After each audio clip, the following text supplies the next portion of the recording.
प्रिय दोस्तों, आप क्या जानते हैं शिवलिंग और ज्योतिर्लिंग का भेद? दोस्तों, आज मैं आपको ऐसी कथा बता रही हूँ जो आपको प्रेम, समर्पण और शिवजी के चमत्कारी गुणों को दर्शाता है। चलिए शुरू करते हैं। कैलाश पर्वत की ऊंचाइयों पर सुबह की सुनहरी किरणें बर्फ पर बिखर रही थी। गंगा माता की कल-कल ध्वनि वातावरण में गूंज रही थी। ठंडी हवाओं में भक्ति की एक अनोखी शांति थी। महादेव शिव अपने आसन पर ध्यानमग्न विराजमान थे। उनके पास माता पार्वती बैठी थी। उनके मुख पर एक हल्की मुस्कान थी, लेकिन आंखों में जिज्ञासा की एक चमक थी। माता पार्वती ने धीरे से अपने हाथ जोड़कर कहा, प्रभु, मेरे मन में एक प्रश्न है। आपके भक्त कहीं शिवलिंग की पूजा करते हैं, कहीं ज्योतिर्लिंग की, परंतु मैं समझ नहीं पा रही, इन दोनों में वास्तविक अंतर क्या है?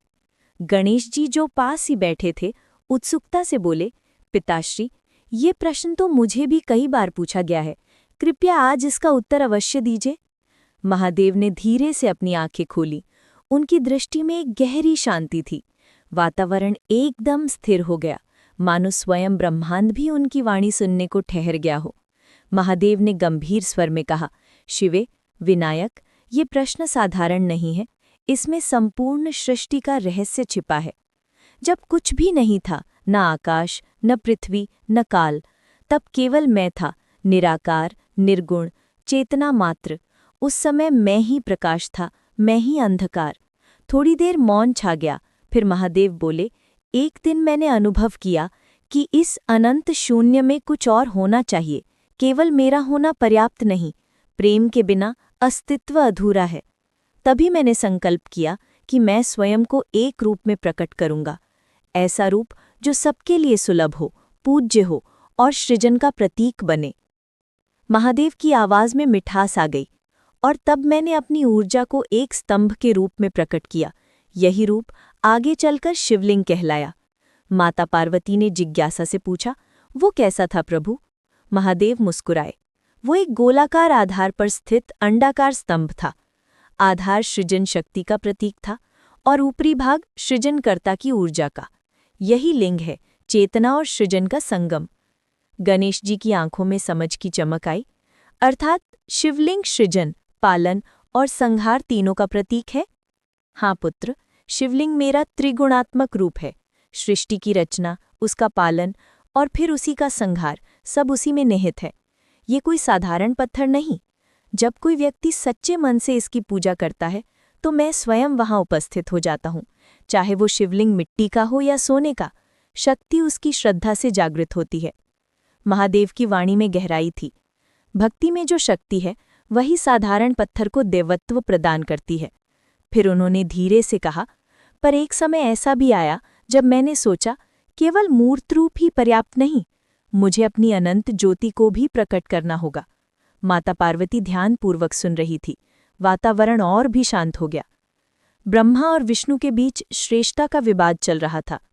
तब मैंने एक अनंत प्रकाश स्तंभ के रूप में प्रकट होकर उन्हें ये दिखाया कि मेरा कोई आरंभ नहीं, कोई अंत नहीं। वे उस प्रकाश के शिखर और आधार तक नहीं पहुंच पाए। तब उन्होंने स्वीकार किया कि मैं ही परम तत्व हूँ। वही स्थान आज अरुणाचलम कहलाता है, जहाँ मैंने प्रथम बार अपनी ज्योति के रूप में रूप लिया। वही पहला ज्योतिर्लिंग था।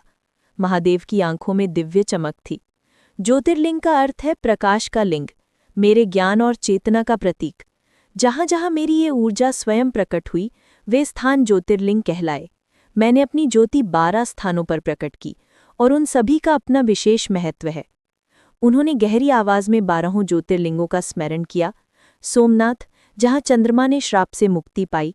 मल्लिकार्जुन, जहाँ मैं माता पार्वती के साथ कार्तिकेय को शांत करने गया। महाकालेश्वर, जहाँ मैं काल का भी नाश करता हूँ। ओंकारेश्वर, जहाँ मैं ओम के स्वरूप में निवास करता हूँ। केदारनाथ, हिमालय की गोद में स्थित मेरा अनंत रूप। भीमशंकर, जहाँ मैंने भीमासुर का वध किया।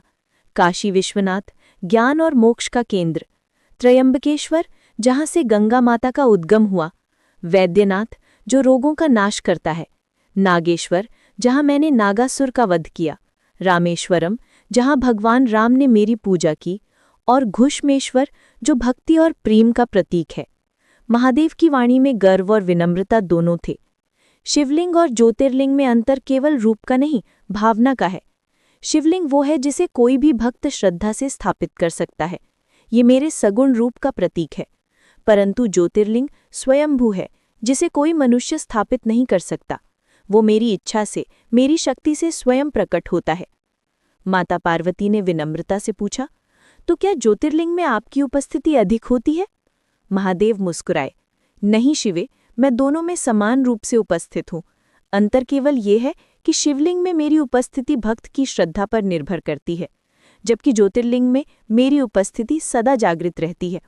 और याद रखो, यदि कोई व्यक्ति पूर्ण श्रद्धा से किसी पत्थर को भी शिवलिंग मानकर पूजे, तो वो पत्थर भी ज्योतिर्लिंग के समान ही शक्ति प्राप्त करता है। उनकी आवाज में करुणा थी। भक्ति ही सबसे बड़ी साधना है। मुझे सोने चांदी से नहीं, सच्चे मन से प्रसन्नता मिलती है। जब कोई भक्त शिवलिंग पर जल चढ़ाता है तो वो अपने मन की अशुद्धियों को धोता है। जब वो बिल्व पत्र अर्पित करता है तो वो अपने 3 गुणों को मुझे समर्पित करता है। गणेश जी ने पूछा, पिताजी, क्या ज्योतिर्लिंग की पूजा में कोई विशेषता है? हाँ पुत्र, शिवलिंग का अपना विशेष मंत्र और स्तोत्र होता है, लेकिन सबसे महत्वपूर्ण ये है कि ज्योतिर्लिंग के दर्शन मात्र से ही पुण्य की प्राप्ति होती है। वहाँ मेरी उपस्थिति इतनी प्रबल है कि जो व्यक्ति श्रद्धा से आता है वो तुरंत शांति का अनुभव करता है। महादेव ने अपनी वाणी को कोमल किया। जो कोई अपने घर में शिवलिंग स्थापित करता है, उसे नियमित पूजा करनी चाहिए। यदि वो पूजा न कर सके तो शिवलिंग को किसी मंदिर में स्थापित करा देना चाहिए, क्योंकि एक बार शिवलिंग की स्थापना हो जाने के बाद उसकी उपेक्षा नहीं करनी चाहिए। फिर उन्होंने मुस्कुराते हुए कहा, भक्ति के अनेक रूप हैं। कोई जल चढ़ाकर पूजा करता है, कोई रुद्राभिषेक करता है, कोई केवल नाम जपता है, लेकिन सबसे सरल और प्रभावी भक्ति है ओम नमः शिवाय का जाप करना। यही मेरा प्रिय मंत्र है। जो व्यक्ति इसका नियमित जाप करता है वो अंततः मुझ में विलीन हो जाता है। माता पार्वती ने भावपूर्ण स्वर में पूछा, क्या ये मंत्र शिवलिंग और ज्योतिर्लिंग दोनों के लिए समान रूप से प्रभावी है? हाँ शिवे, ये मंत्र सर्वत्र समान रूप से प्रभावी है। जब तक इस धरा पर ओम नमः शिवाय की ध्वनि गूंजती रहेगी, तब तक धर्म अडिग रहेगा। फिर उन्होंने गहरी आवाज में कहा, कलयुग के अंत में जब पाप अपने चरम पर पहुंच जाएगा, तब मैं कल्कि रूप में प्रकट होऊंगा। उस समय शिवलिंग और ज्योतिर्लिंग ही सच्चे धर्म के केंद्र होंगे। जो भी उनकी शरण में रहेगा वो सुरक्षित रहेगा। माता पार्वती ने धीरे से कहा, प्रभु, तब तो वो समय बहुत कठिन होगा। हाँ शिवे, परंतु सच्चे भक्तों के लिए वो परीक्षा का समय होगा, विनाश का नहीं। जो भक्ति में अडिग रहेगा वो सदा मेरी छाया में रहेगा। धीरे धीरे उनकी वाणी शांत होती गई। वातावरण में दिव्यता छा गई। महादेव ने अंत में कहा, शिवलिंग मेरे सगुण रूप का प्रतीक है, जो भक्त की श्रद्धा से जीवंत होता है, और ज्योतिर्लिंग मेरी स्वयंभू उपस्थिति है, जो सदा विद्यमान रहती है। दोनों पूजनीय हैं, दोनों मोक्षदायक हैं। अंतर केवल प्रकट होने के तरीके में है। जैसे ही उन्होंने ये कहा, पूरा कैलाश पर्वत दिव्य प्रकाश से भर गया। देवता फूल बरसाने लगे, गंधर्व मधुर संगीत बजाने लगे। माता पार्वती और गणेश जी की आंखों में शांति और आनंद की झिलमिलाहट थी। माता पार्वती ने प्रेम से कहा, प्राणनाथ, आज जो आपने बताया है वो लाखों भक्तों के लिए अमूल्य ज्ञान है। महादेव मुस्कुराए, ज्ञान बांटने से बढ़ता है, घटता नहीं। जब ये ज्ञान संसार में फैलेगा तो शांति और प्रकाश हर हृदय में बसेगा। और फिर उनकी वाणी में मधुरता घुल गई। शिवलिंग ज्योतिर्लिंग दोनों में शिववास। भक्ति से जो पूजे उसे मिले तुरंत मोक्ष पास। वातावरण में मंत्रों की गूंज फैल गई। ओम नमः शिवाय, ओम नमः शिवाय। प्रिय भक्तों, यदि ये कथा आपके हृदय को स्पर्श कर गई हो तो इस वीडियो को लाइक करें, शेयर करें और कमेंट में लिखें हर हर महादेव। ऐसी ही दिव्य कथाओं के लिए हमारे चैनल को सब्सक्राइब करना ना भूलें। आपका समर्थन ही हमारी सबसे बड़ी शक्ति है। जय भोलेनाथ। ओम नमः शिवाय।